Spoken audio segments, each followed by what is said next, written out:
Bonjour à tous, on va faire le point ensemble aujourd'hui sur l'actualité footballistique qui bouge activement ces derniers jours et on va faire le point aussi sur l'actualité de l'Olympique de Marseille et aussi l'actualité de l'équipe de France féminine.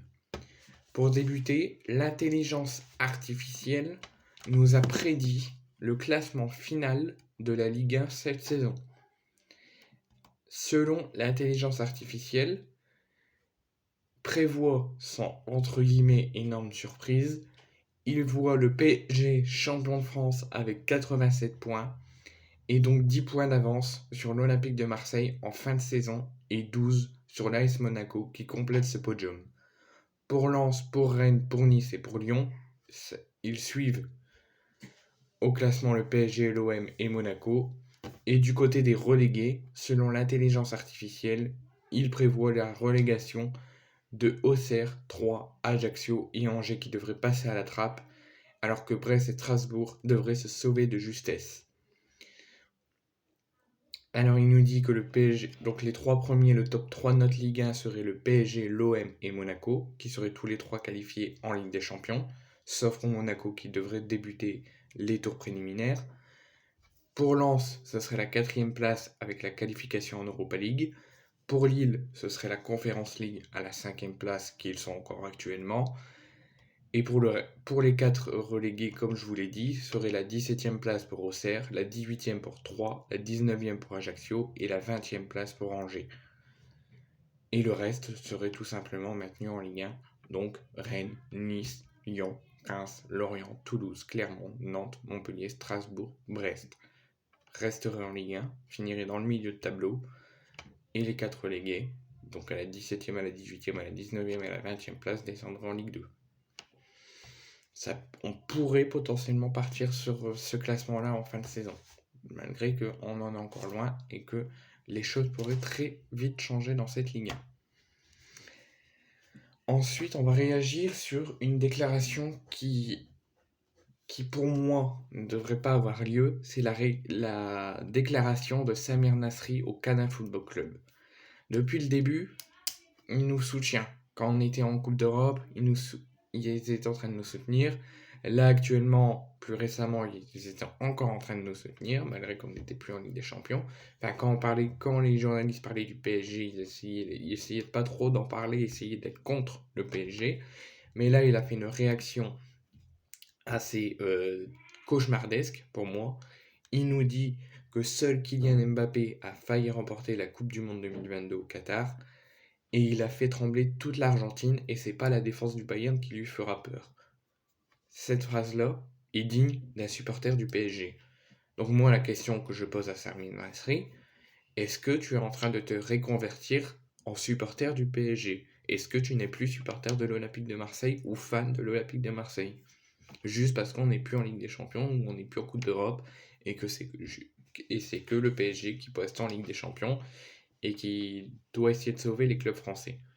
Est-ce que tu te reconvertis à l'heure actuelle en tant que supporter du PSG? Parce que cette phrase-là que tu as dit est digne d'une déclaration d'un supporter ou d'un joueur du PSG. Donc moi je trouve ça scandaleux de dire ça moi-même, j'aurais jamais dit cette déclaration en tant que supporter de l'OM. Ensuite, on va parler de la crise monumentale qu'il se passe. J'ai l'impression d'avoir loupé quelque chose. Bon, c'est pas grave. On va parler de la crise monumentale qui se passe en équipe de France féminine. À 5 mois de la Coupe du Monde féminine, les cadres de Corinne Diacre, les cadres de l'équipe de France féminine ont décidé de frapper fort. Leur objectif, c'est de faire tomber la sélectionneuse de l'équipe de France actuelle, Corinne Diacre, qui, son sort sera remis en question et sera vu dès mardi qui arrive, pour voir est-ce qu'elle va prolonger, est-ce qu'elle va partir et laisser la place à un autre sélectionneur ou une autre sélectionneur. Mais 3 joueurs ont décidé de claquer la porte à l'équipe de France, de ne pas prendre leur retraite internationale, donc ne pas dire complètement au revoir à l'équipe de France féminine, mais d'annoncer, d'officialiser leur retrait de la sélection féminine de la France tant que Corinne Diacre sera à la tête de l'équipe de France. Il s'agit de Wendy Renard, Katoto et Gianni, qui tous les trois ont décidé d'arrêter l'équipe de France, pas totalement, mais de mettre un stop, de faire une pause à l'équipe de France tant que Corinne Diacre est sur le banc de l'équipe de France féminine. Alors, je vous annonce ça, moi je ne vais pas aller plus loin, c'est pas mon affaire, je veux pas dire des choses alors que ça peut être autre chose, je veux pas m'en occuper, parce que déjà c'est pas à moi d'en parler, c'est aux joueuses de parler, de Jack d'en parler, Je vous dis juste, je vous annonce juste que 3 joueurs de l'équipe de France féminine ont claqué la porte à Corinne Diacre et ne reviendront que si Corinne Diacre claque la porte et s'en va. Donc c'est une crise monumentale et qui ne devrait pas arriver aujourd'hui, avant la Coupe du Monde qui aura lieu dans 5 mois. Dans 5 mois.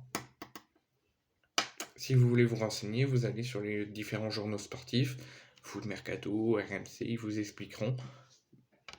Parce que là, c'est un cas fragile en fait. Et j'ose pas trop en parler. Mais en tout cas, sachez que 3 cadres de l'équipe de France ne sont plus joueuses de l'équipe de France actuelle, sauf si Diacre s'en va. Nouvel point mercato, cette fois-ci c'est pas sur l'OM, c'est Marcelo, qui avait quitté le Real Madrid, qui a fait une pause sur sa carrière footballistique, qui avait signé en Grèce à l'Olympiakos, qui a résilié avec l'accord de la direction de l'Olympiakos son contrat donc avec l'Olympiakos, il se retrouvait sans club, et là je viens d'être informé qu'il fait son retour au Brésil, et qu'il fait son retour plus particulièrement à Fluminense, un de ses anciens clubs qu'il a joué dans sa carrière, donc après la résiliation de son contrat avec l'Olympiakos. On va réagir également sur la banderole des supporters du PSG lors de l'entraînement ouvert au public au Parc des Princes avant le Classico de demain. Il dit, une fois pas deux, soyez sans pitié avec eux. Je vous dis juste, je vais pas réagir. Je dis que j'allais réagir, mais je vais pas réagir. Je vais vous dire, chut, et rendez-vous dimanche. Ensuite, je vous annonce également que Didier Deschamps, qui était là, si je ne me trompe pas, lors de Nantes-Juve en Europa League, sera au stade Vélodrome dès dimanche pour le classique entre l'OM et le PSG. Et c'est ça sera sa première apparition depuis 2012, depuis son départ de l'OM. Bon. Pour ceux qui ne le savent pas, Didier Deschamps était entraîneur de l'OM jusqu'en 2012. En 2012, il a quitté l'OM, il n'a plus mis un pied au Vélodrome. Et là, depuis 2012, ça va être sa première, il va faire son retour au Vélodrome. Ensuite, on va faire le point sur les pistes que pourrait mettre Igor Tudor lors de la composition officielle qui sera annoncée demain à 20h, une heure avant la rencontre. On pourrait retrouver, c'est que des rumeurs, c'est que des pistes, ça pourrait être autre chose demain à 20h lors de la composition officielle. Eric Bailly pourrait se retrouver stopper droit pour essayer de stopper l'offensivité de Kylian Mbappé. Si Igor Tudor fait ce choix-là de mettre Bailly stopper droit, on pourrait, du coup, ça pourrait laisser l'axe à Valentin Rongier ou à Balerdi dans la compo. Si l'option Rongier est activée, Rongier pourrait évoluer en défense centrale pour faire face aux absences de Gigot blessé et de Mbemba suspendu. On pourrait avoir Rongier en défense, ce qui permettrait de retrouver Guendouzi à sa place du milieu de terrain. C'est quelques pistes. Alors vraiment, c'est pas encore sûr, mais on pourrait retrouver Bailly stopper droit ou Rongier en défense centrale aux côtés de Bailly et de Kolasinac. Mais ce n'est que des rumeurs, que des pistes. On verra le jour J, donc demain, ce que Igor Tudor décidera.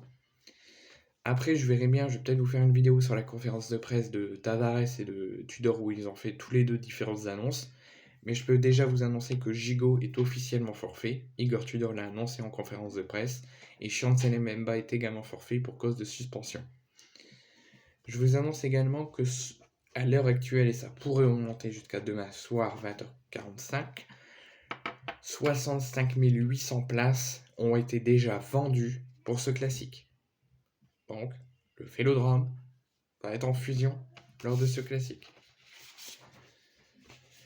Je vous annonce également que la rencontre, donc le classique entre l'OM et le PSG, sera diffusée dans plus de 170 pays, dont la France. Bon, la France en priorité, ça on le savait tous. et la rencontre ne sera pas diffusée qu'en France, mais dans plus de 170 pays. Ensuite, on va réagir sur la déclaration d'Alexis Sanchez. Alors, ces derniers jours, il y a eu des rumeurs comme quoi Sanchez ne se sentait pas bien à l'OM et que suite à la mauvaise performance en Ligue des Champions, il voulait quitter le club et que si on ne se qualifiait pas en Ligue des Champions l'an prochain, il quitterait le club. Bah, c'est vraiment que des fake news parce que Alexis Sanchez l'a confirmé, il est heureux à Marseille et qu'il veut continuer ici. Donc je pense personnellement, suite à cette déclaration, que même si on ne se qualifie pas en Ligue des Champions la saison prochaine, même si on a fait un mauvais parcours en Ligue des Champions cette saison, Sanchez sera encore à l'OM la saison prochaine. Au moins jusqu'à la fin de son contrat et après on verra. On va réagir aussi, beaucoup de réactions, c'est pour ça souvent je les appelle plus les actualités de l'OM mais surtout les JT de l'OM. On va réagir sur la déclaration de Laurent Blanc qui a fait son retour en conférence de presse avant la rencontre. Il n'y a pas parlé beaucoup parce qu'il se remet tout doucement de sa pneumopathie. Et je lui souhaite encore une fois, même si selon lui il est rétabli, un bon rétablissement et un bon courage.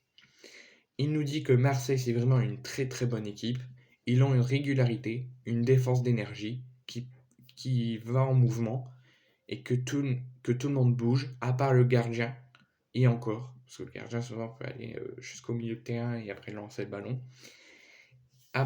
Que ce soit les défenseurs centrales ou les pistons, tout le monde bouge et court.